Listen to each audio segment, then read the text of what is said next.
Buenos días, hermanos, y todos los que nos estáis viendo a través de las nuevas tecnologías. Os damos la bienvenida a este culto de hoy y sin más, pues vamos a empezar con la primera alabanza.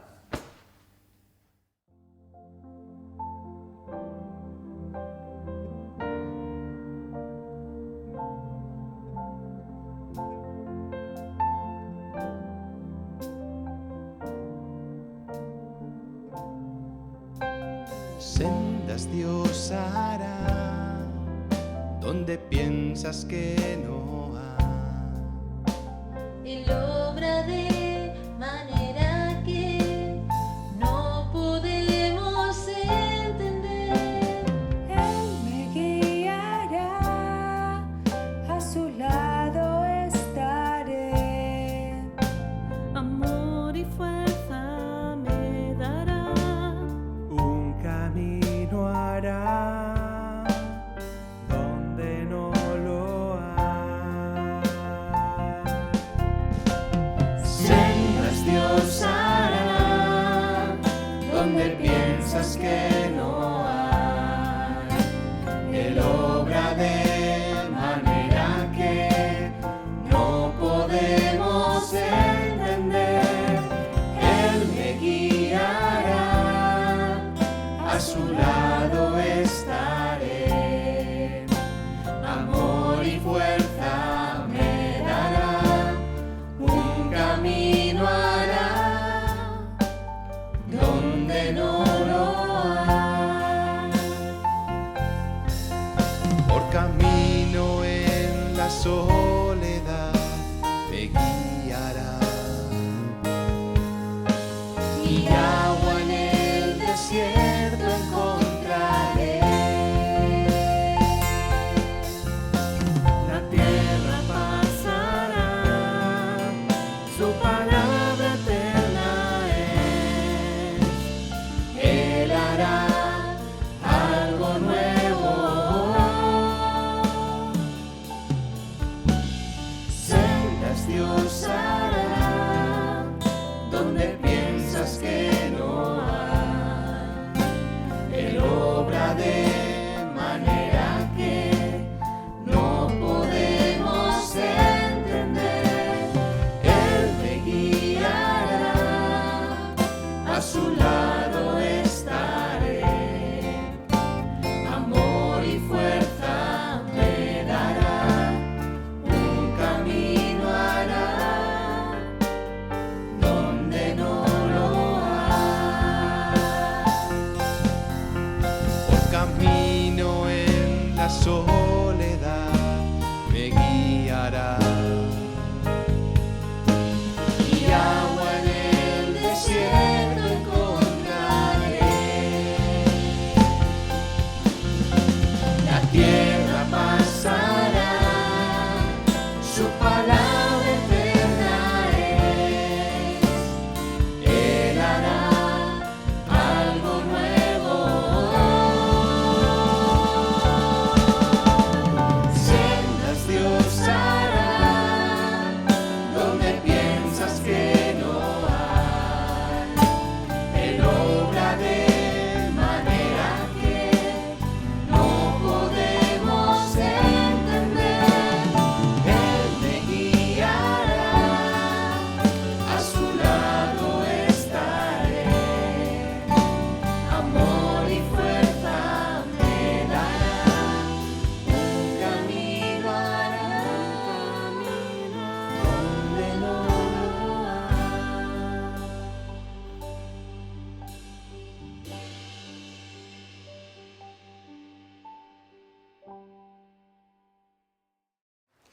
Pues hay un conocidísimo texto del Quijote que me gustaría comentar un poquito. Es en el capítulo en el que se narran las aventuras del ingenioso Hidalgo, en el cual se enfrenta a lo que él piensa que son gigantes. En realidad eran simples molinos de viento. Y se entabla una curiosa disputa entre el caballero Don Quijote y su escudero Sancho Panza, precisamente relacionada con la veracidad de lo que ven los ojos de Alonso Quijano, gigantes, que en realidad no eran otra cosa que molinos de viento, como antes os dije.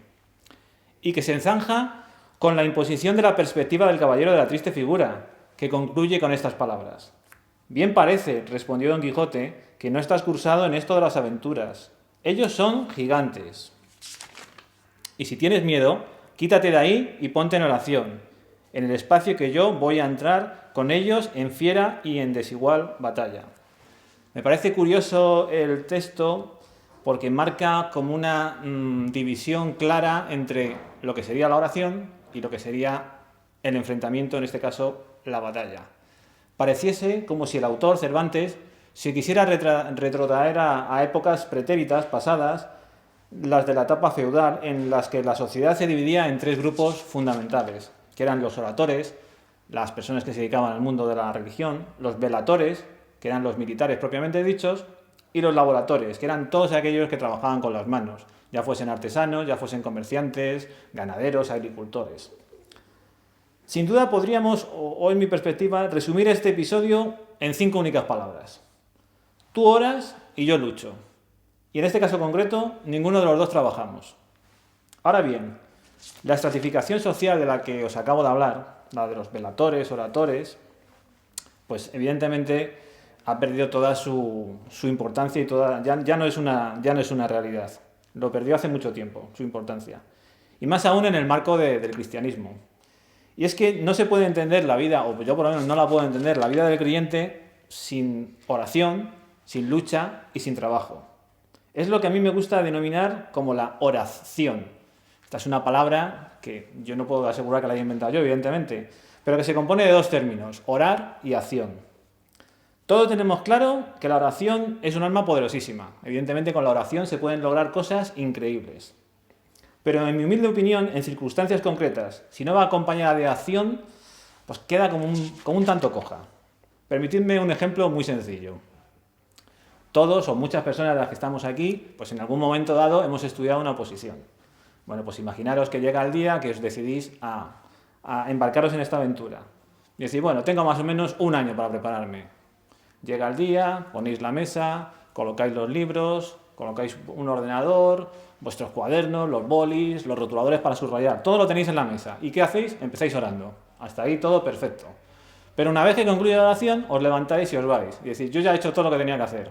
Hombre, yo creo que sería recomendable estudiar también, porque evidentemente el Señor es poderoso, pero también tienes tú que poner algo de tu parte. Entonces, estudia y el Señor, pues evidentemente te va a ayudar en el estudio, va a hacer que cada vez que te sientes a la mesa estés más concentrado y que todo te vaya mejor. Pero, hombre, tienes que también esforzarte un poquito. Por lo tanto, yo no concibo la vida del creyente, y más concretamente en el marco de la oración, si no se embarca en una batalla espiritual y se compromete a actuar. Todos hemos visto durante estos tiempos de crisis, de alarma, algunos vídeos en los que se observaban a distinto personal del ámbito sanitario, pues antes de empezar con su labor, pues orando, por ejemplo, en los pasillos, incluso alabando al Señor. Algunos os ha sorprendido y otros incluso os ha podido inspirar. Yo realmente lo que he visto es pues, a personas que hacían lo que tenían que hacer en ese momento, a creyentes que antes de comenzar con su labor, pues clamaban al Señor. Y me parece una actitud muy buena. Entonces, lo quería relacionar con el texto de la palabra que dice orar sin cesar. ¿Quiere decir esto que tenemos que estar 24 horas todo el día orando sin parar? Hombre, yo creo que 24 horas al día no podemos estar orando. Pero sí es cierto que aunque no estemos pronunciando con nuestra boca esas oraciones, simplemente nuestra forma de actuar ya está dando señales a los que nos observan, que pueden ser creyentes o no, ya les está dando una pista de por dónde andamos. Entonces les estamos diciendo algo. Entonces por eso creo que es tan importante esta actuación. Que se den cuenta que nuestras vidas pertenecen al Señor. Eso es lo fundamental. Entonces la actitud tiene que dejar claro nuestro compromiso. Oramos sin cesar, evidentemente. Y oramos sin cesar, y en relación con la predicación que vamos a tener hoy, para que los frutos del Espíritu se manifiesten en nuestra vida. Es evidente que tenemos que orar para que estos frutos sean claros y observables por todos los que nos rodean. Entonces, para no alargarme mucho, simplemente quería presentaros una especie de objetivos que me he planteado yo con el tema de la oración en estos últimos días que he estado pensando en ello. ¿Qué pretendo? Pues pretendo alcanzar una mayor constancia, estableciendo, si es posible, momentos concretos en los que orar. Todos muchas veces vamos en el autobús o en el metro, oramos en momentos, digamos, sueltos, pero yo quiero establecer, que no está mal, evidentemente está muy bien que lo hagamos, pero yo quiero establecer momentos concretos en los que me acerque al Señor para la oración. Quiero también que sea una oración pausada, que no se deje amedrentar por el miedo.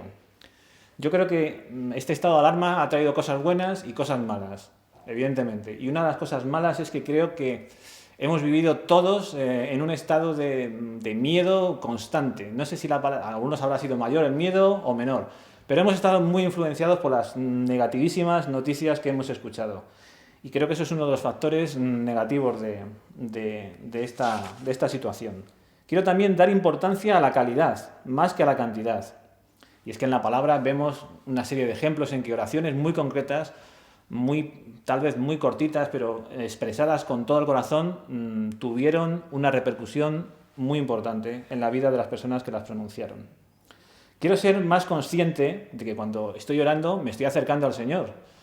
No sé, a veces no somos conscientes de esto y nos presentamos como si fuésemos a cualquier sitio, ¿no? Nos estamos presentando ante el Señor, entonces tenemos que tenerlo muy claro. Y bueno, también con esto ya digamos que esos son mis objetivos, que espero que algunos puedan ser compartidos por todos vosotros, y simplemente me queda invitaros a que reflexionéis sobre el tema, a que meditéis, a que leáis la palabra y a que indaguéis sobre estos aspectos. Y nada más, solo quería deciros eso, espero que estas breves palabras sean de bendición para todos y que el Señor les bendiga. Muchas gracias.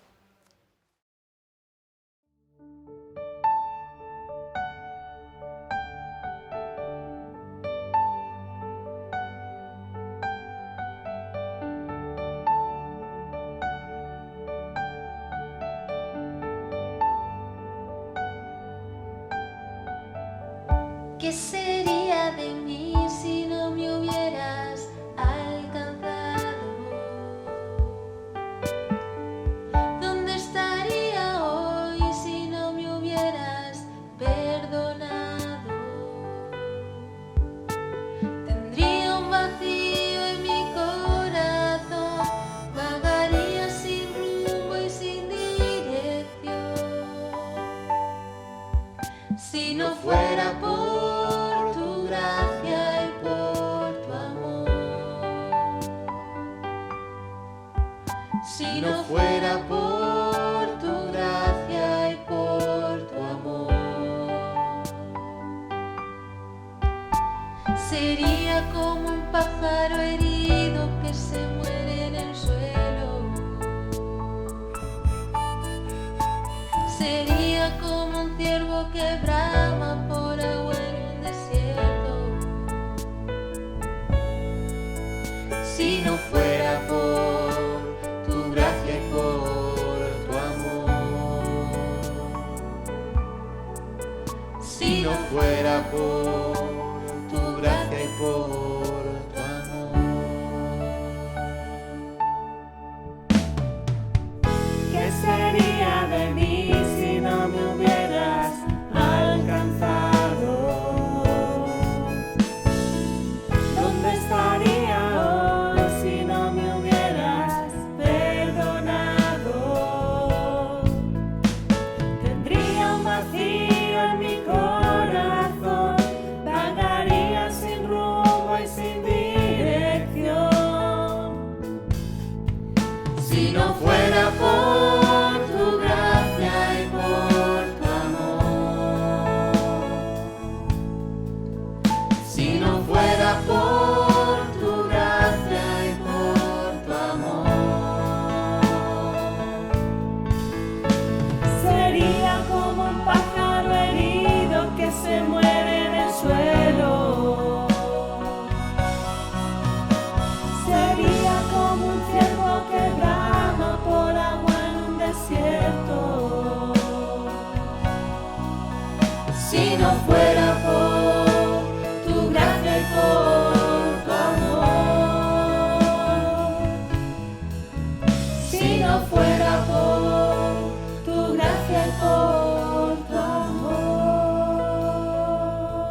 Buenos días a todos. Nos alegra estar con vosotros en este domingo y nada, os damos las gracias a todos los que os habéis acordado de nosotros, en especial ahora a Antonio que nos ha pedido que compartamos un pequeño comentario sobre la presidencia, ¿no? Y a raíz de eso, cuando nos dijo que iba a hablar de la oración, nos vino a la mente, a Paula y a mí, el tema de la incertidumbre, ¿no? Creo que el coronavirus, esta enfermedad, ha traído una incertidumbre en nuestras vidas, ahora y en el futuro, ¿no? Porque no sabemos cuándo va a acabar esto, ¿no? Tenemos una inseguridad de nuestro empleo, de si nos podemos enfermar, o sea, ha traído una gran incertidumbre a la sociedad, ¿no? Nosotros, en nuestro caso particular, bueno, podemos decir que llevamos incertidumbre en los 3 años que llevamos casados, hemos estado en diferentes sitios y sobre todo también hemos estado muy afectados por Paula, por su posición, ¿no? Porque, bueno, como sabéis, no se convoca todos los años, es complicado que sepan una fecha exacta la cual va a ser. Entonces Paula ha vivido siempre una incertidumbre constante de no nos podemos ir a este sitio, no podemos hacer este plan porque puede que ponga la fecha en el examen ahí, entonces hay que cancelarlo todo. Entonces, bueno, hemos siempre estado con la incertidumbre de, bueno, sea lo que sea, queremos que sea la voluntad de Dios, ¿no? Y siempre hemos ido un poco diciendo, vale, vamos a hacerlo todo pensando en eso, ¿no? Así que sobre la incertidumbre me gustaría que Paula compartiese algo en particular.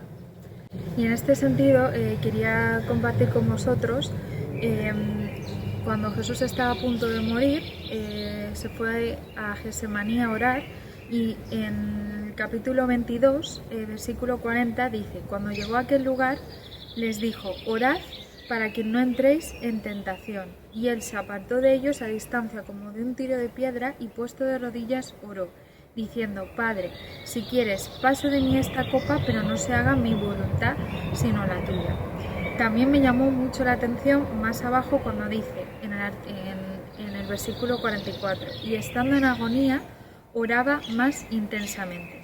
En relación con esto, también en 1 de Juan 5,14 dice, y esta es la confianza que tenemos en Él, que si pedimos alguna cosa conforme a su voluntad, Él nos oye. Y es que a nosotros esto nos parece la clave. Muchas veces tenemos muchos planes, queremos ir a tal sitio, queremos cumplir tales objetivos, queremos alcanzar una serie de metas, pero es que al final no dejan de ser planes de este mundo, planes efímeros, y muchas veces olvidamos a Dios, porque somos egoístas y dejamos a Dios de lado. Lo más importante al final es que Dios esté en el centro y que sea Él el que guíe nuestros planes. Y es que cuando vemos la vida de Jesús, sabemos que Jesús vino a este mundo con un propósito. Y Él lo tenía claro, Él sabía cuál era su meta, qué objetivo tenía que cumplir. Y no era su plan, sino que era la voluntad del Padre. Y es que hoy en día, cuando nos falten las fuerzas, cuando por toda esta situación no veamos el camino, nos falte la motivación para lograr los objetivos, para conseguir aquello que nos hemos propuesto, nuestro foco, nuestra luz debe ser Dios. Y lo que tenemos que hacer es acudir en oración a Él. La oración al final es lo que nos da la paz, porque es lo que nos hace estar más cerca de Él, ¿no? Y buscar su voluntad. Porque cuando veamos cómo pasa el tiempo, aunque el camino ahora parezca difícil y haya muchos obstáculos, veremos que lo que Dios nos ha dado era lo mejor para nosotros, porque Dios nos ama y su voluntad va a ser lo mejor para nuestra vida. Bueno, esto era lo que queríamos compartir con vosotros. Esperamos que a pesar de la situación podáis estar lo mejor posible. Nosotros nos acordamos mucho de cada uno de vosotros y del Sadai. Y bueno, esperamos que, si Dios quiere, nos podamos ver pronto y darnos un fuerte abrazo. Un saludo. Hasta luego. Buenos días, queridos hermanos. Cuando escuché el mensaje de Antonio pidiéndome participar en la oración del día de hoy, sentí pánico, rechazo inmediato, decir, Señor, no puedo. Pero luego recordé el sueño que había tenido la noche anterior, donde Raúl me decía que estaban buscando mujeres para presidir y que había pensado en mí. Tiene su gracia que que hubiese pensado en mí, porque yo, que me cuesta un montón hablar en público, me da muchísima vergüenza hacer una oración. Cuando hay más gente, me cuesta muchísimo unir 3 palabras para hacer una frase, y es, o sea, que tiene un poco de gracia el sueño, pero luego despierto y es Antonio quien el Señor le ha puesto en su corazón que me dijese a mí para participar, y de verdad que me siento muy agradecida por ello. Le agradezco a Antonio y también agradecida con el Señor. Con la situación actual que está siendo muy difícil para millones de personas y nos mantiene alejados de nuestros amigos y familia, el Internet, gracias al Señor, nos está ayudando a estar más unidos en la distancia. Recibimos y enviamos más mensajes de lo que hacíamos normalmente. Nos preocupamos más los unos por los otros. Salimos a las 8 a aplaudir. Y ya hasta conocemos a nuestros vecinos que les veíamos pasar y nunca ni siquiera un hola. Ahora ya nos saludamos y nos preocupamos de cómo estamos. Quiero pensar que para la mayoría está siendo un periodo de reflexión, de unión familiar, de mirar en nuestro interior y ver cómo está nuestra relación con el Señor. En mi caso, en lo familiar, el panorama es desalentador, pero con el Señor me siento más fortalecida, y en esto tengo que agradecer muchísimo a Blanca, que ha estado ahí en todo momento por el teléfono hablándome. Pero aunque se ha fortalecido mi relación con el Señor, también tengo que decir que me he sentido sola, perdida en un mundo maravilloso en el que el Señor ha creado para nosotros. He querido desaparecer, descansar para siempre, no tanto por el dolor físico, pero sí por la parte emocional. En todos estos momentos el Señor ha estado presente. Yo he llorado mucho, he implorado su ayuda y protección, pero sé que Él ha estado ahí conmigo, y me he arrepentido muchas veces de esos pensamientos que han venido a mi cabeza. El Salmo 27 nos dice: el Señor es mi luz y mi salvación, ¿de quién temeré? El Señor es la fortaleza de mi vida, ¿de quién he de atemorizarme? Si tenemos al Señor en nuestras vidas, es que ya lo tenemos todo. Ya lo tenemos todos. Todo. Es que tenemos que pensar, y lo he pensado yo muchísimo en ello, que cuando me siento sola, no estoy sola.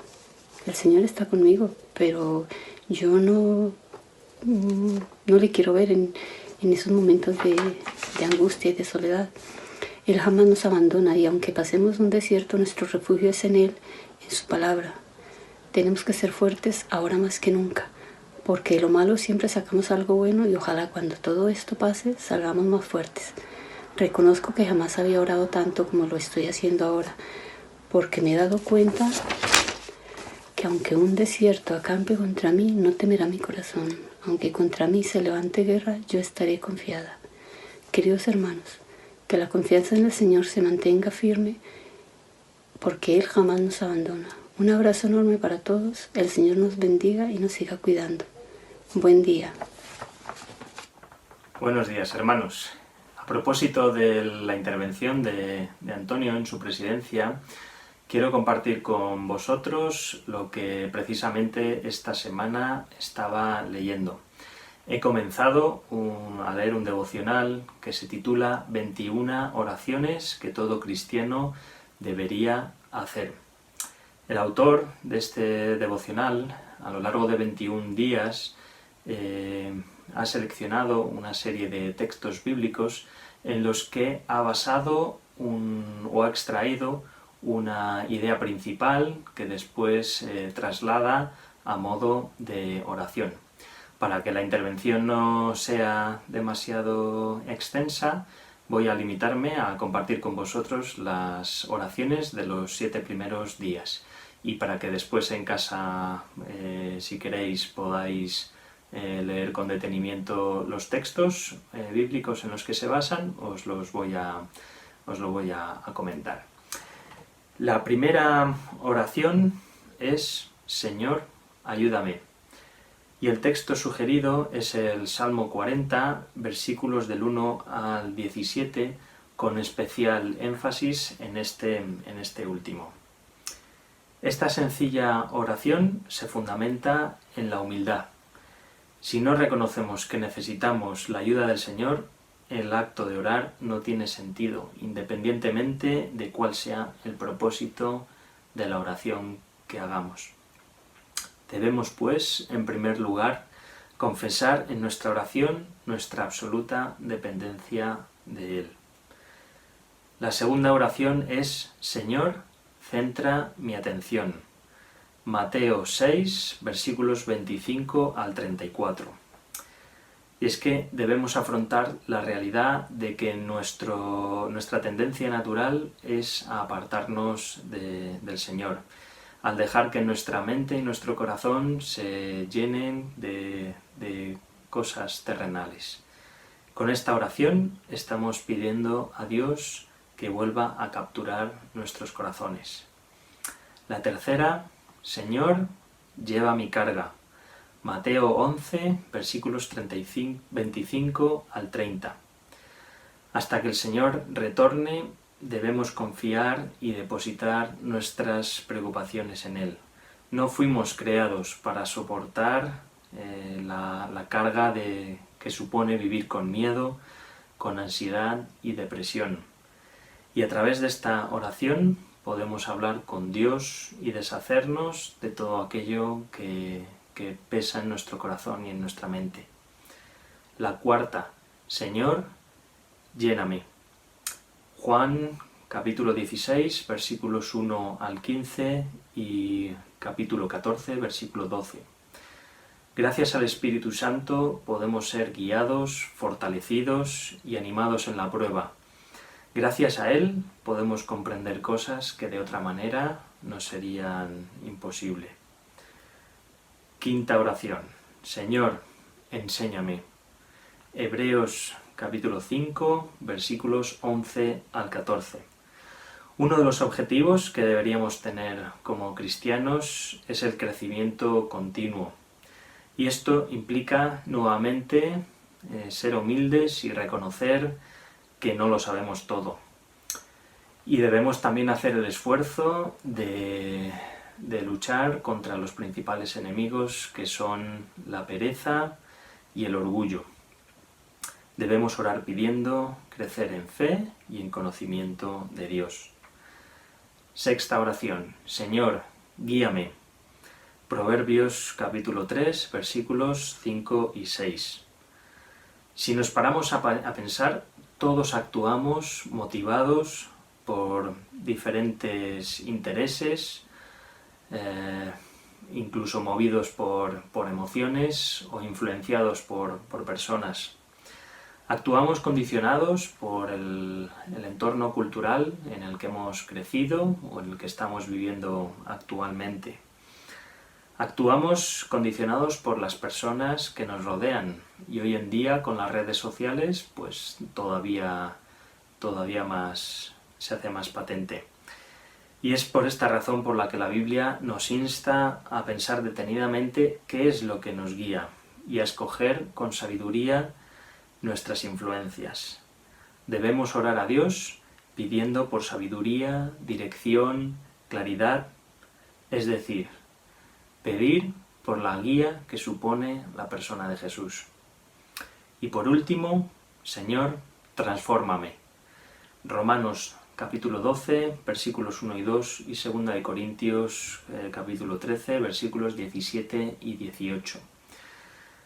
Creo que a todos nos gustan las historias en las que vemos cómo los protagonistas vencen la adversidad, se transforman y cambian aquello que parecía imposible en un principio. Y es que en realidad yo creo que todos tenemos algo en nuestro interior que desearíamos cambiar. Pues estamos de enhorabuena, puesto que nuestro Dios es un Dios experto en redención y en transformación. Toma lo que estaba perdido y lo restaura. Toma lo que estaba muerto y le da vida. Toma lo que no tenía esperanza y reescribe su historia para darles un sentido. Debemos orar pidiendo a Dios que transforme aquello de nuestro interior que queremos que cambie para siempre. Os animo y me animo a mí a que perseveremos en la oración a Dios, para que obtengamos su ayuda. Centremos nuestra atención en Él, depositemos en Él nuestras cargas, seamos llenados de su Espíritu para que podamos ser guiados y transformados. Buenos días, hermanos. Feliz domingo. Y es un placer el poder estar todos juntos, aunque sea de esta forma telemática, alabando al Señor, adorándole y recordando todo lo que Él hizo por nosotros. Hay un tema que es el de la oración, que es realmente muy interesante. Voy a ser muy simple, aunque el tema evidentemente no es para decirlo en 2 palabras, pero bueno, evidentemente la oración, ¿qué es? La oración es el diálogo del ser humano hacia Dios. Pero esto lleva implícito algo que muchas veces olvidamos, y olvido, yo también, olvidamos, que es el saber escuchar a Dios. En ocasiones no estamos en esa sensación de tranquilidad, de sosiego para hablar contigo, con el Señor y saber escuchar. Jesús mismo nos tuvo que enseñar a orar porque no sabíamos. Esa es la verdad, solo vemos en Mateo 6 todo lo que el Señor nos dice acerca de la oración. Y hay un dicho de un pensador cristiano danés de hace ya 2 siglos que siempre me gustó, y es: la oración no cambia a Dios, pero puede cambiar al que ora. Y eso realmente es muy, muy, muy interesante. Fijaros la trascendencia que es el que nuestra oración pueda hacer que cambiemos de visión y de actitud y de actuación. Y bueno, pues simplemente quería decir eso. Quería nombrar un versículo que no tiene nada que ver directamente con la oración, pero sí con Dios. Y entonces Dios, en ese diálogo que practicamos con Él, es realmente muy interesante. Es en Sofonías, yo creo que casi todos lo conocéis. Dice: el Señor está contigo, Él es poderoso y salva, se regocija por ti con toda alegría, su amor se te renovará a ti y salta de júbilo por ti. Es decir, el propio Dios es capaz de alegrarse de nuestra oración. Pues, Señor, que tú nos des esa visión de la alegría que te produce nuestras oraciones y que sepamos todos escucharte cuando oramos. Señor y Padre, bendice esta oración, esta reunión, y ayúdanos a aprender día a día a orar. Amén. Buenos días, ¿qué tal? Espero que estéis bien, tengo muchas ganas de veros. Y bueno, esta semana leía en Mateo 26, 36, un momento clave, muy clave de la vida de Jesús, que es justo cuando Jesús ora en Getsemaní. Entonces voy a leer el texto, ¿vale? Entonces llegó Jesús con ellos a un lugar que se llamaba Getsemaní y dijo a sus discípulos: «Sentaos aquí, entre tanto que voy allí y oro». Y tomando a Pedro y a los 2 hijos de Zebedeo, comenzó a entristecerse y a angustiarse en gran manera. Entonces Jesús les dijo: «Mi alma está muy triste, hasta la muerte. Quedaos aquí y velad conmigo». Yendo un poco adelante, se postró sobre su rostro orando y diciendo: «Padre mío, si es posible, pase de mí esta copa, pero no sea como yo quiero, sino como tú». Vino luego a sus discípulos y los halló durmiendo y dijo a Pedro: «¿Así que no habéis podido velar conmigo 1 hora? Velad y orad, para que no entréis en tentación. El espíritu a la verdad está dispuesto, pero la carne es débil». Otra vez fue y oró por segunda vez, diciendo: «Padre mío, si no puede pasar de mí esta copa sin que yo la beba, hágase tu voluntad». Vino otra vez y los halló durmiendo, porque los ojos de ellos estaban cargados de sueños, y dejándolo, se fue de nuevo y oró por 3ª vez, diciendo las mismas palabras. Entonces vino a sus discípulos y les dijo: «Dormid ya y descansad. He aquí ha llegado la hora, y el Hijo del Hombre es entregado en manos de pecadores. Levantaos, vamos, ved, se acerca el que me entrega». Este momento es crucial en la vida de Jesús. Es un momento en el que está débil, es un momento en el que está angustiado hasta la muerte. O sea, no cualquier angustia, está realmente angustiado. Y va al Padre, y se presenta delante del Padre a orar. Le pido a unos amigos que vengan, ¿no?, a Pedro y a los de Zebedeo, y venga, vamos a orar, necesito orar, estoy angustiado. Ellos se duermen, no saben la lucha ni la batalla que está teniendo Jesús. Creo que realmente no son conscientes de esa lucha y de la batalla que esa noche estaba ocurriendo. Y que Jesús al final, ¿no?, ya está. O sea, después de esas 3 veces de acercarse al Padre, dice: «Ya está, ya ha llegado la hora. Venga, ya está, podéis dormir, tranquilos. No, ya está, ya ha sucedido, todo lo que tenía que ocurrir ha ocurrido ya en ese momento». Si nos fijamos en la oración de Jesús, les dice, ¿no?, siempre a Dios, que no sea como yo quiero, sino como tú. A pesar de que Jesús no quería pasar por eso, ¿no?, y se sentía realmente débil y no quería enfrentarse a eso. Pero ahí, en este momento, sucede esa entrega total, esa decisión de darse y de cumplir la misión de morir en la cruz. Dios no cambia las circunstancias de Jesús, Dios no las cambia. Permite que vaya a la cruz porque era necesario. Muchas veces en nuestra vida Dios no cambia las circunstancias, a veces sí, otras no. Pero es por algo que Dios tiene, ¿no? No es por diversión ni porque sea algo en lo que disfrute, ¿no? Siempre es porque Dios tiene un plan mayor, ¿no? Un plan más grande de lo que nuestros ojos pueden ver. Me encanta ver cómo Jesús siempre, en cada momento, siempre por encima de todo dice: «Hágase tu voluntad», ¿no? Siempre quiere agradar al Padre, y creo que es algo de imitar, ¿no? De querer. Es difícil, ¿no?, porque nos resulta muy difícil, somos débiles. Pero creo que cuando oras, cuando te acercas a Dios, Él te fortalece, Él te ayuda a hacer lo que tienes que hacer. Pero tener esa actitud de: «Señor, haz lo que tengas que hacer», ¿no? Y luego ya está, ya no hay lucha. Y creo que el momento crucial de un cristiano, ¿no?, son esos momentos de oración, esos momentos de entrega, no tanto nuestra acción y todo lo que podemos hacer, ¿no? Ahora estamos en casa y no nos queda otra, ¿no?, que no podemos hacer muchas cosas en las que estamos acostumbrados, pero podemos orar.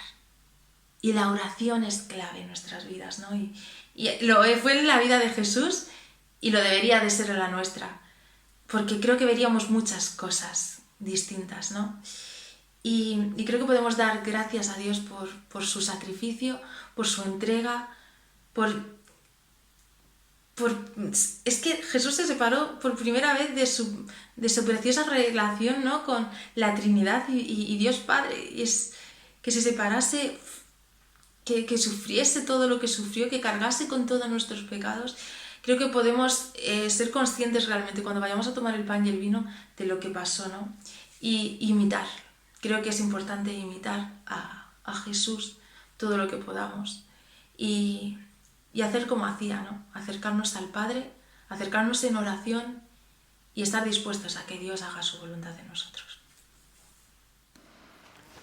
Pues muchas gracias a todos por vuestras participaciones, como siempre han sido muy inspiradoras y nos van a servir para meditar sobre ellas a lo largo de esta semana. Como además podemos verlas tantas veces como queramos, pues os animo a que lo hagáis. Y ahora vamos a pasar a uno de los momentos fundamentales de cada una de nuestras reuniones. Recordaréis que el pasado 8 de marzo, también era domingo evidentemente, fui yo el último que presidió en nuestro local la reunión de ese domingo. Pues hoy, gracias al Señor y debido a que estamos repartiendo alimentos en la obra social, hemos tenido la oportunidad de volver a grabar de nuevo este momento en el propio local de la iglesia. Entonces, lo vamos a hacer aquí hoy y nos parece pues un momento importante porque digamos que vamos a retomar en parte lo cotidiano en esta cuestión. Entonces, permitidme que empiece leyendo el texto de Mateo en el capítulo 26 que dice: durante la cena Jesús tomó pan, bendijo a Dios, lo partió y se lo dio a sus discípulos diciendo: tomad, comed, esto es mi cuerpo. Pues Señor, te damos muchas gracias porque evidentemente tú viniste al mundo para morir por nuestros pecados y para ofrecernos la salvación que nada ni nadie nos podía ofrecer. Gracias por este pan, Señor, que representa este gran sacrificio. Gracias por tu intervención en nuestras vidas y bendito y alabado seas por los siglos de los siglos. En el nombre del Señor Jesús te lo pedimos. Amén.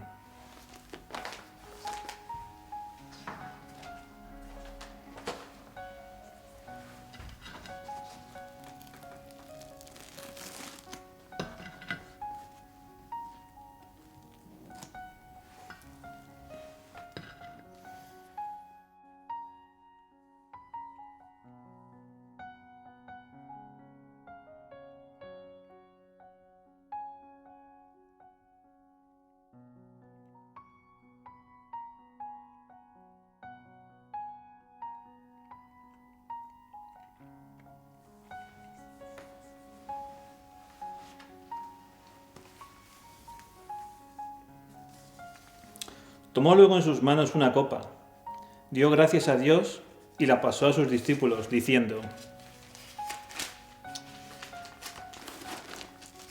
vaya,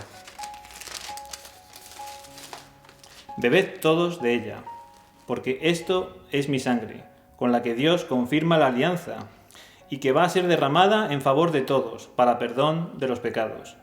Os digo que no volveré a beber del fruto de la vid hasta el día aquel en que beba con vosotros un vino nuevo en el reino de mi Padre. Pues Señor, es obvio que tenemos que darte gracias por este gran sacrificio. Tenemos que alabarte con confianza, con ánimo, con devoción, pensando que tú te sacrificaste por nosotros, Señor, y que gracias a la sangre derramada que queda representada en este vino, podemos alcanzar la bendición. Gracias, Señor, por todo. En el nombre del Señor Jesús. Amén.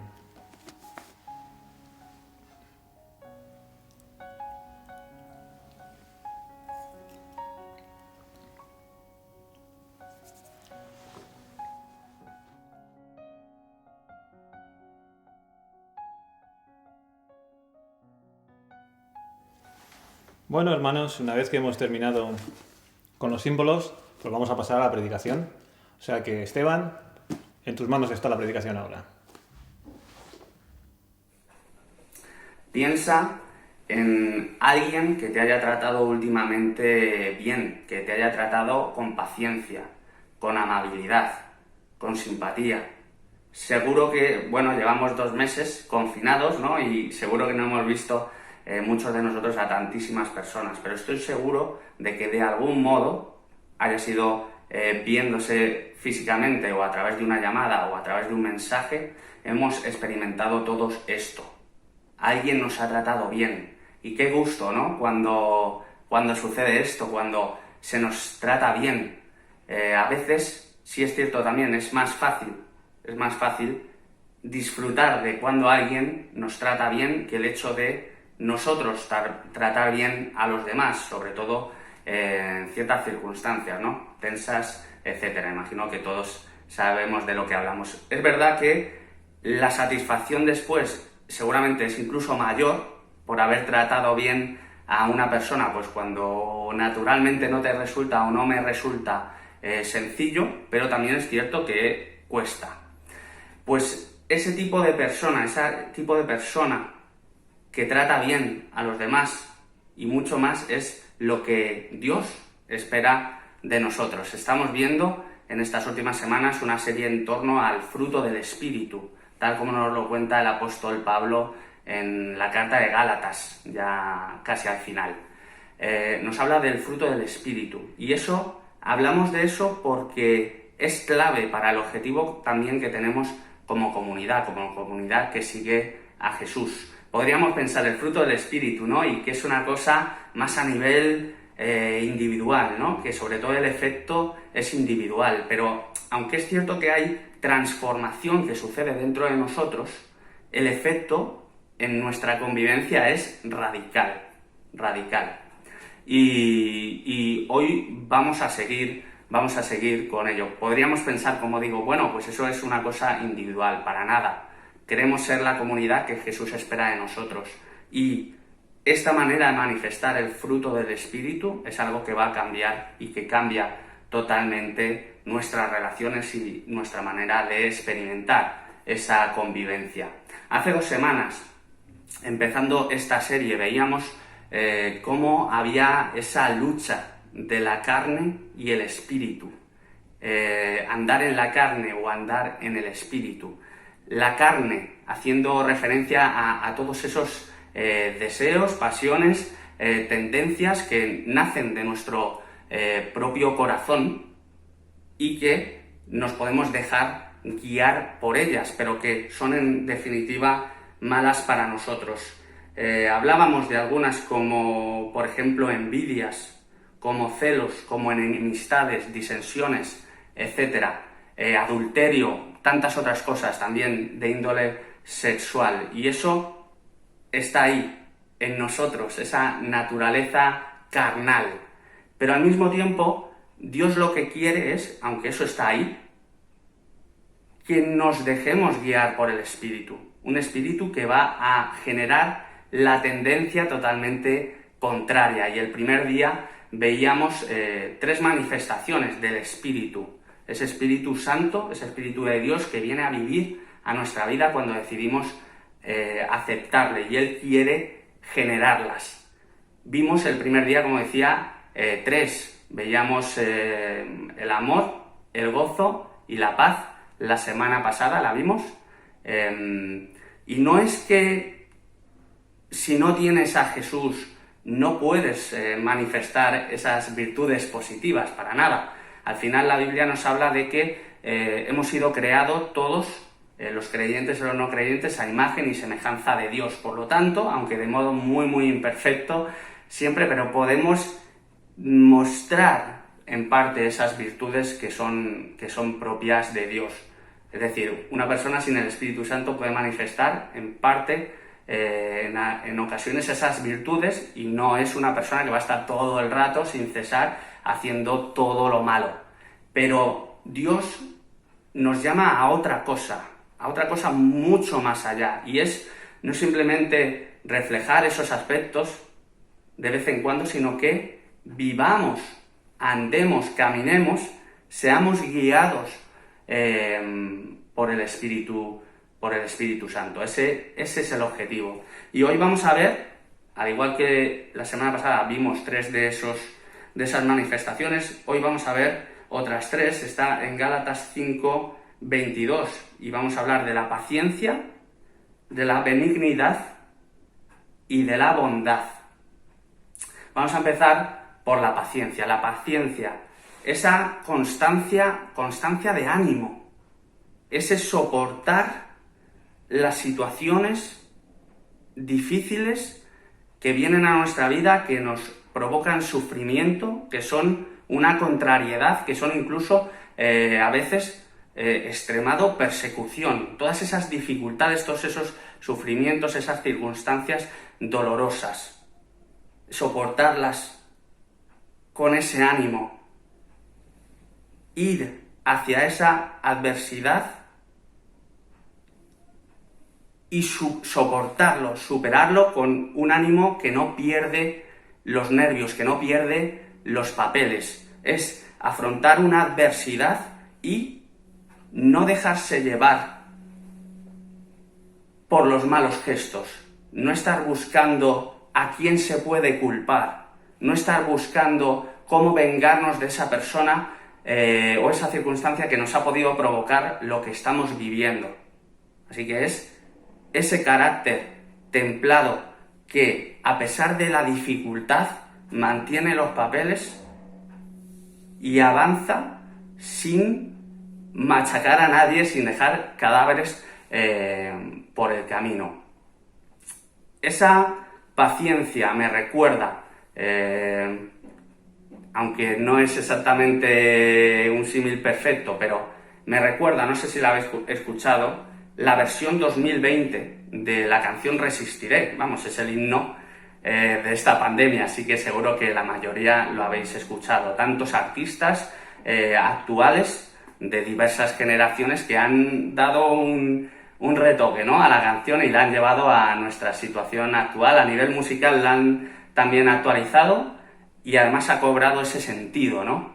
Y era muy emocionante las primeras semanas. Yo decía, es que qué profundidad, ¿no? Me ponía la piel de gallina. Seguro que a vosotros también, con frases impresionantes. Es decir, resistiré para seguir viviendo.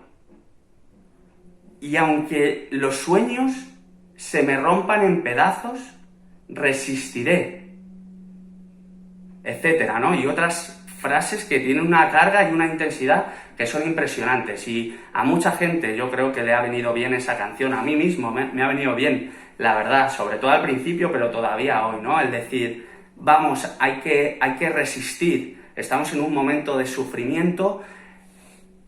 No se puede solucionar todo lo rápido que queremos, pero hay que resistir. El objetivo es resistir. El objetivo no es incluso que se solucione rápido, sino resistir, ¿no? Y me recuerda en muchos aspectos a este concepto, ¿no?, de la paciencia que tenemos que manifestar. Lo que pasa es que, aunque es cierto que me viene bien esa canción, y puede venir en tantas circunstancias, no solamente en estos tiempos actuales, la realidad es que cuando pasa un rato y sigues en una situación pues personal, familiar, etcétera, pues que es verdaderamente incómoda, es como que en la práctica no resulta tan fácil. El subidón te lo has llevado a nivel musical y de ánimo, pero eso poco a poco puede ir menguando. No es tan sencillo. No es tan sencillo. Cuando lo afrontamos solos, la cosa ya no es igual que la canción. Ya hay más matices, ya el peso lo notas más. Y es cierto que hay personas que de un modo natural pues pueden tener más facilidad, ¿no?, para exhibir esa paciencia y exhibir todo y vivirlo como bueno, pues como un reto que hay que aceptar y que hay que ir poco a poco, ¿no?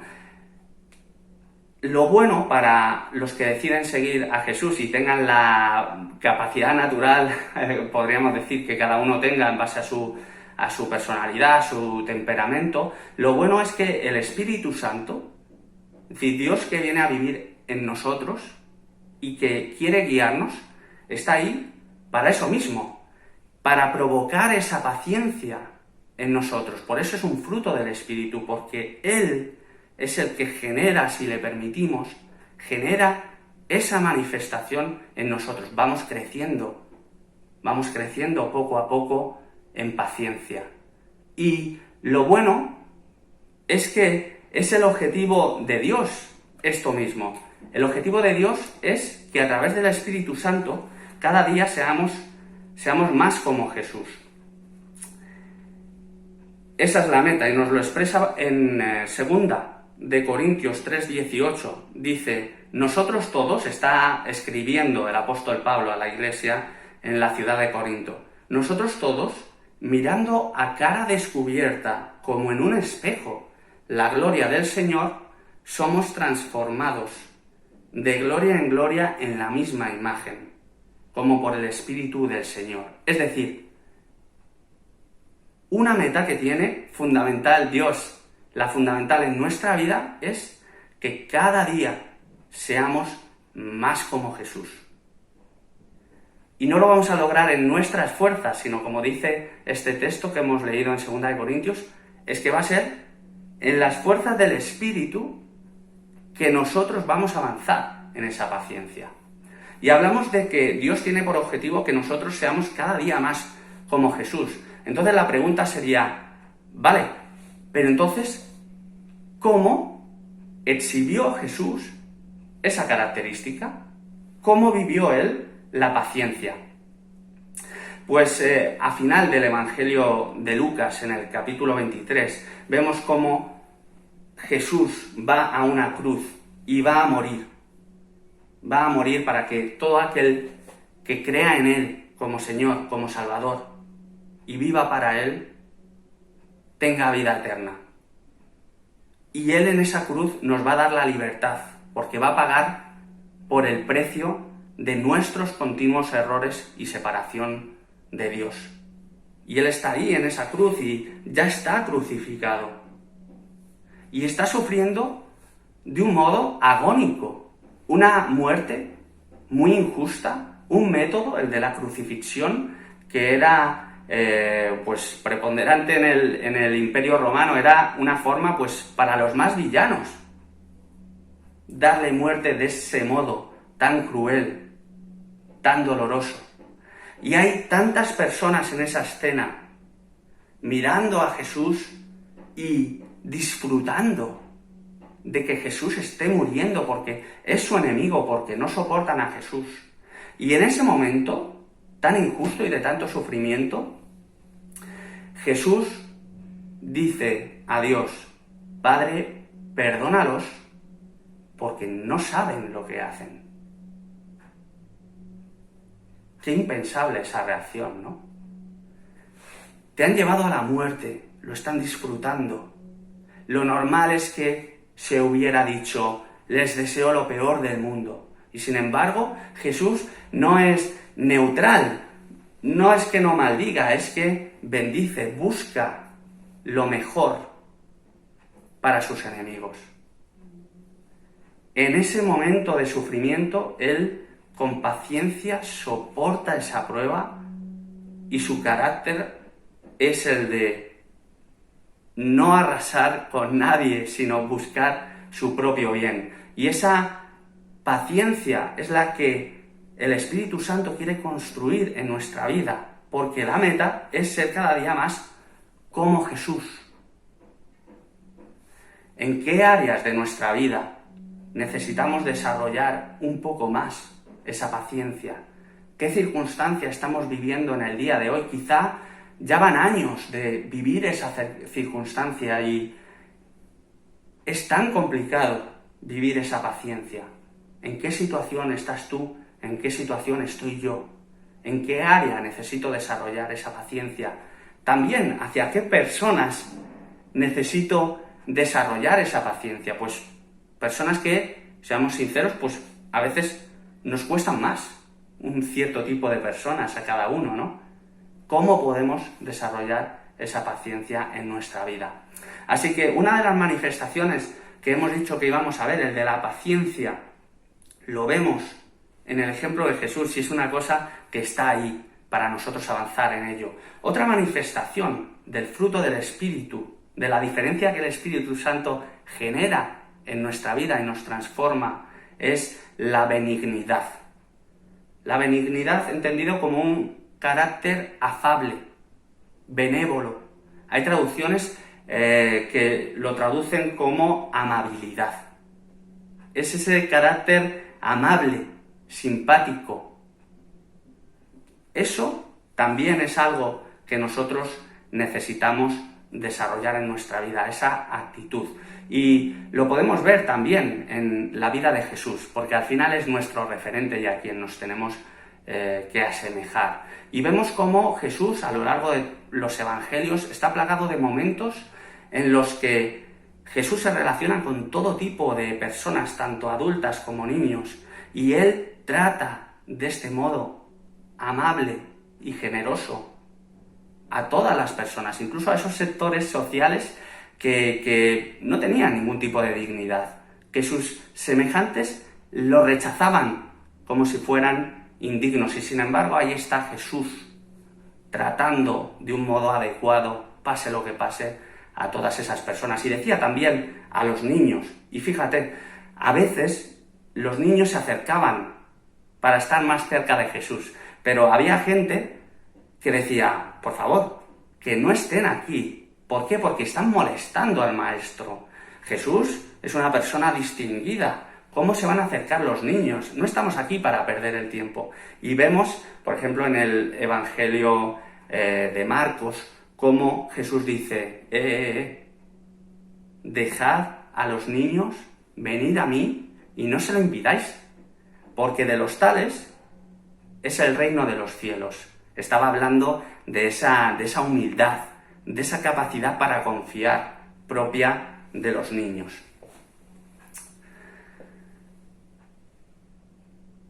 ¿Hacia qué personas puedo yo, puedes tú, podemos todos tratar todavía de un modo más amable, más benigno? ¿A qué personas, de hecho, en la última época hemos conseguido, porque también hay que pensar en positivo, a qué personas hemos conseguido ver y tratar de otro modo, por compromiso con el Señor? También, ¿qué personas han podido, con su trato, pues marcar un impacto positivo en nosotros en los últimos tiempos? Pues sería bueno incluso si podemos llamar y hacérselo saber. Oye, mira, en este momento igual no te diste cuenta, pero el hecho de que me trataras así me vino muy bien. Eso es algo que recibimos bueno y es algo que también podemos dar bueno. Y seguro que nos hemos encontrado con ejemplos en los que nos han hecho mal. Pues no sé si, por ejemplo, hemos podido ir, no es el caso más dramático, ¿no?, pero a una tienda o quizá a una administración pública, y pues muchas veces pues seguro que nos han tratado bien, ¿no?, de un modo correcto y qué bueno, ¿no? Pero quizá ha habido situaciones en las que has pedido ayuda, necesitabas que una persona te atendiera, dedicara unos minutos contigo y has visto cómo, bueno, pues casi que da miedo, ¿no?, la reacción o la mirada, ¿no?, y cómo eso te impacta y dices, bueno, igual no es buen momento, igual he sido inoportuno, ¿no? Pues que podamos analizar a qué personas podemos tratar mejor y a quién podemos agradecer el hecho de que nos trate bien. Eso como segunda manifestación, es decir, hemos visto que en el plan de Dios está el que seamos pacientes, el que crezcamos en paciencia, pero ahora hemos visto también que en el plan de Dios está el que tiremos de esa benignidad, de esa amabilidad, de ese carácter, ¿no?, suave. Y en tercer lugar, lo veíamos en nuestro texto de referencia, en Gálatas 5, la bondad. Y la bondad está muy emparentada con la benignidad, obviamente, ¿no? La bondad es una característica que no es teórica, que no es solamente una actitud, porque no es lo mismo desearle a una persona todo lo mejor que el hecho de ser alguien que genera eso que es todo lo mejor, ¿no?, o que contribuye a esa persona, al bien de esa persona. Y la bondad está hablando de hacer el bien, ser misericordioso, ser compasivo, ser generoso, de un modo práctico. Porque si no es práctico, entonces no es bondad. Y podemos también ver el ejemplo de Jesús. Lo vemos también en Lucas, nos lo cuenta ahí. En este caso no es como Jesús trata directamente, pero es una parábola, es una historia que empleaba Jesús para crear una analogía con un principio que era importante, una parábola, una ilustración de un principio clave.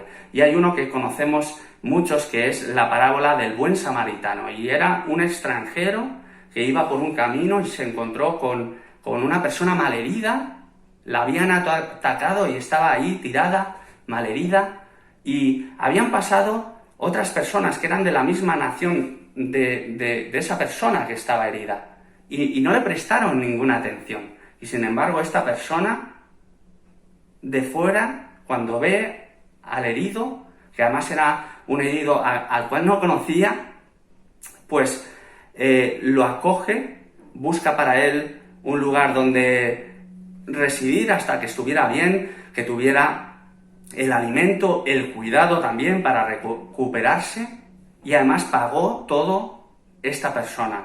Lo dejó a cargo de otros, pero él se hizo cargo. Él estuvo ahí para asegurarse de que esa persona salía adelante. Y Jesús no habló simplemente como teoría, mira, esto es lo que hay que hacer, sino que él fue el mayor ejemplo de bondad de la historia. Y lo vemos como él está continuamente haciendo el bien en su ministerio en la tierra, haciendo el bien. Es cierto, en una cruz ya nos trajo la libertad, pero en su día a día, entre sus contemporáneos, él estuvo ahí siempre haciendo el bien. Y Jesús, que es el ejemplo perfecto de bondad, sabe que nosotros no somos capaces de vivir como él vivió exactamente, y sabe que nos equivocamos, y sabe que fallamos. Pero él nos perdona, él no nos rechaza, él sigue trabajando en nosotros, porque a través del Espíritu él se implica para que nosotros podamos cada vez parecernos más a él. ¿A quién o en qué circunstancia podemos a lo largo de esta próxima semana hacer el bien, tirar de bondad? Y vemos que estos tres elementos, la paciencia, la bondad, la benignidad, están tan entrelazados, ¿no? Y a veces en circunstancias muy complicadas, pero están entrelazados. Y hay un pasaje que nos encanta a la mayoría de los creyentes, la verdad, y está en 1 Corintios 13, y es un texto que habla del amor, y dice la preeminencia del amor, ¿no? Al menos yo tengo así el encabezamiento, y voy a leerlo, son 4 versículos. Fíjate que dice: el amor es sufrido, es benigno, el amor no tiene envidia, el amor no es jactancioso, no se envanece, no hace nada indebido, no busca lo suyo, no se irrita, no guarda rencor, no se goza de la injusticia, mas se goza de la verdad. Todo lo sufre, todo lo cree, todo lo espera, todo lo soporta. Y es realmente un pasaje tan bonito, ¿no? Y si nos fijamos en la descripción del amor que se ha hecho, percibimos que es tan relacionado con el fruto del Espíritu. Una cosa es decir amor y otra es describirlo. Y si vemos todo lo que acabamos de leer, vemos esa benignidad, vemos eso de sufrirlo todo, y vemos qué relación tiene con este segundo tercio, podríamos decir, de manifestaciones del fruto del Espíritu, tal como lo vemos en Gálatas, ¿no? Vimos 3 la semana pasada, hoy 3, todavía hay algunos para la semana que viene. Y cuando Jesús resume toda la ley en amar a Dios sobre todas las cosas y a nuestro prójimo, al que está a nuestro lado, sea quien sea, como a nosotros mismos, ese resumen, vemos que vienen todas estas manifestaciones del fruto del Espíritu en ese pack. El amor resumido, pero el amor con tantas vertientes. Un amor práctico, porque un amor que no es práctico no es amor en absoluto. Y vemos cómo tiene relación todo lo que estamos viendo hoy con ese amor que hemos recibido de Dios, que estamos llamados también a manifestar a cualquier persona. Y este fruto del cual estamos hablando, que realiza el Espíritu Santo en nosotros, tiene un aspecto fundamental. En otro pasaje, en este caso en Juan 15:5, está el evangelista Juan plasmando palabras del propio Jesús. Y mirad qué imagen. Yo soy la vid, vosotros los pámpanos. El que permanece en mí y yo en él, lleva mucho fruto. Porque separados de mí, nada podéis hacer. Y vemos cómo el creer en Jesús no es sinónimo de llevar mucho fruto. Lo que trae mucho fruto es permanecer en Jesús, permanecer en su voluntad, permanecer en sus enseñanzas, en sus caminos. Y muchas veces esto no es sinónimo de resultados. Muchas veces tiene más que ver con todos estos aspectos que estamos viendo de qué es el amor, qué es el fruto del Espíritu. Igual no somos exitosos en lo que hacemos, pero se estará viendo cómo somos transformados en todos estos aspectos y quedará constancia de que es Dios el que está generando eso en nosotros y estaremos llevando mucho fruto. Y vemos cómo hay esa manifestación del fruto del Espíritu en contraposición con el fruto o las obras de la carne, ¿no? Lo veíamos en Gálatas desde el primer día de esta serie, ¿no? Y he dicho al principio pues algunas características, ¿no? Hay cuestiones de índole sexual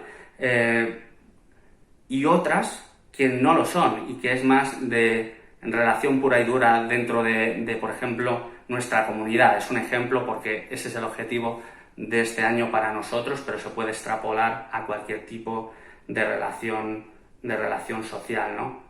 Y dice disensiones, contiendas, iras, celos, envidias, y menciona, ¿no?, otras circunstancias. Y hay algunas de este listado pues que pueden surgirnos, ¿no?, de manera natural, ¿no?, a veces de manera incontrolada, incluso aunque no queremos, pero salen ahí. Y hay otras que igual no, que lo podemos leer y podemos decir, pues hombre, no. Pues yo en esto es que tampoco se me pasa borracheras, orgías, pues igual tampoco se me está pasando por la cabeza, ¿no? O no tanto, o es más fácil prevenirlo, yo qué sé, cada uno es un mundo. Y desde luego que Dios sabe que vamos a seguir cayendo en algunos aspectos de los mencionados, ¿no? Porque la carne está luchando con el espíritu. Pero volvemos a decir, el Señor nos perdona. Contra lo que sí que habla este pasaje muy claramente es contra la persona que practica todo eso. Es decir, la persona cuya vida está caracterizada por estas expresiones, que se ve que está dominado por ello, que es su ejercicio, casi su rutina diaria. Eso, pues el Señor deja claro las consecuencias, pero para nosotros que vamos a seguir cayendo, si vamos a Él, le pedimos perdón, podemos descansar, que el perdón está asegurado, que Él no nos rechaza y Él va a seguir trabajando en nosotros. Y la manera de no caer en todas estas contiendas, disensiones, pues podríamos ver dos maneras a simple vista de luchar contra ello. Una podría ser tener el mínimo contacto necesario con la comunidad, con la comunidad de fe, como decía, por ejemplo. Cuanta menos relación, cuanto menos contacto tenga una persona con el resto, pues igual es más fácil que haya menos casos de ira, o de envidia, o de confrontaciones, de problemas unos con otros, porque hay que reconocer, la convivencia tiene muchas cosas buenas en el Señor, pero no siempre es fácil. Entonces, una manera de evitar eso que no es fácil podría ser pues doy un paso atrás. Estoy allí, pero lo justo, como quien no está. Y podríamos hablar de fútbol. Y podríamos decir que el que no tira un penalti no lo falla.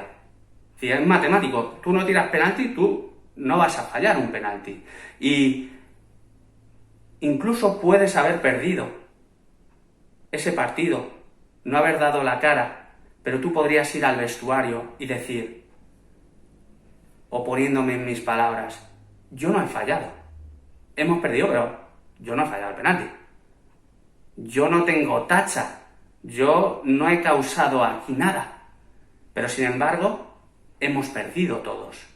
Así que hay una manera evasiva de evitar problemas, que no es buena ni para nosotros, ni para nuestra comunidad, porque todos nos necesitamos. Todos somos miembros del mismo cuerpo.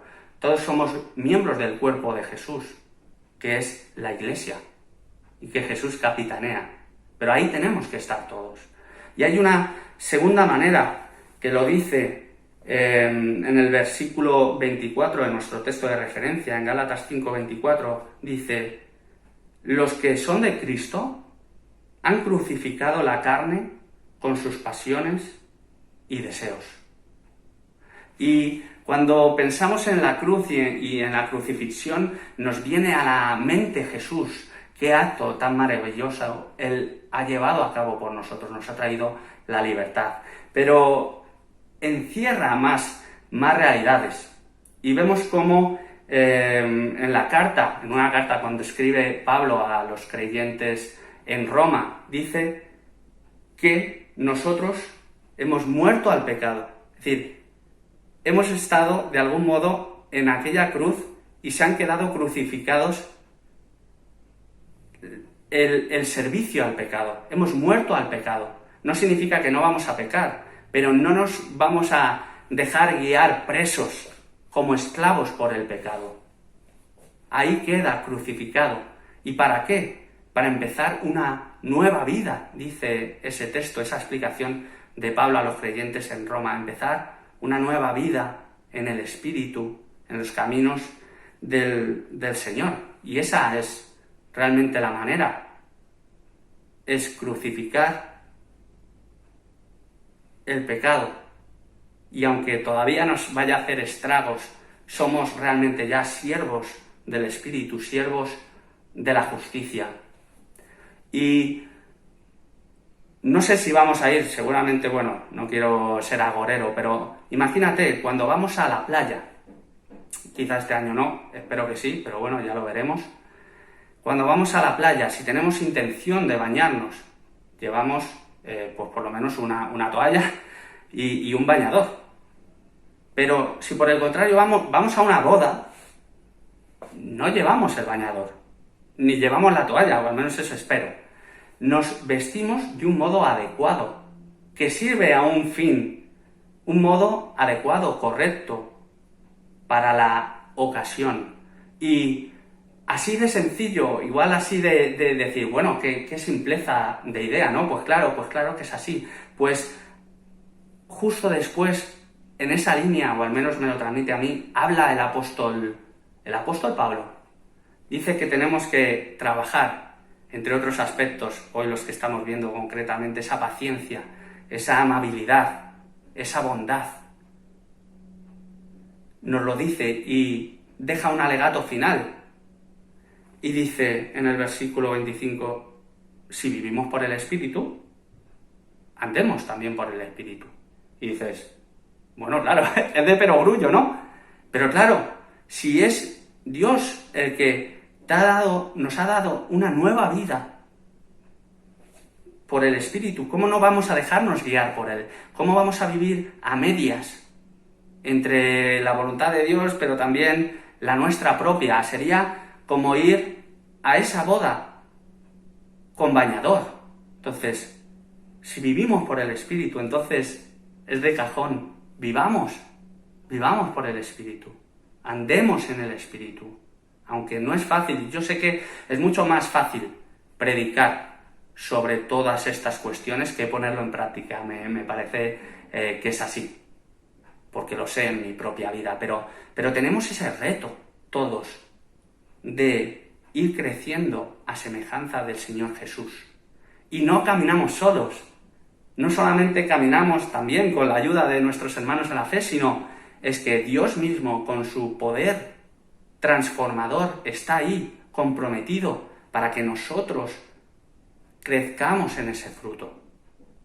Y estoy seguro de que si nos concentramos en pasajes como este y otros tantos en las Escrituras y clamamos al Señor, Señor, es que sé que tengo tanto que cambiar, por favor transfórmame, sé que va a ser un camino largo, pero transfórmame, quiero ser más como tu Hijo. Estoy seguro de que así va a ser.